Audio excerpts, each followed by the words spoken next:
नमस्कार सर्वांना, रामकृष्ण हरी.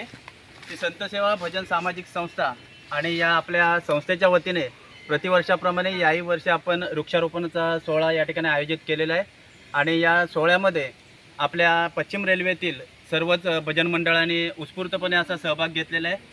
आपण पर्यावरणाचा समतोल राखण्यासाठी आणि जसं आपण बोलतो की ऑक्सिजनचा पुरवठा हा आपल्याला वडाचं झाड, पिंपळाचं झाड किंवा इतर झाडांमधून मिळतो आणि हेच आपण उद्दिष्ट ठेवून एक वृक्षारोपणचा सोहळा हा दरवर्षी आपण करत असतो. श्री संत सेवा भजन सामाजिक संस्थेच्या वतीने हा सोहळा राबवण्यात येतो. आणि या सोहळ्यामध्ये आपण विविध प्रकारची झाडं, आंबा, फणस, काजू, त्याचप्रमाणे जी फळझाडं आहेत ही फळझाडंसुद्धा आपण या ठिकाणी लागवड केलेली आहेत.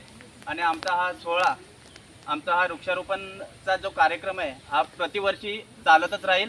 आणि आजपर्यंत जसं सर्व मंडळाने आपल्याला या सोहळ्यासाठी सहकार्य केलं असंच सहकार्य आपल्याला दरवर्षी या मंडळांचं लाभेल ही पांडुरंगाची प्रार्थना करतो. धन्यवाद. कुंडली कवरदा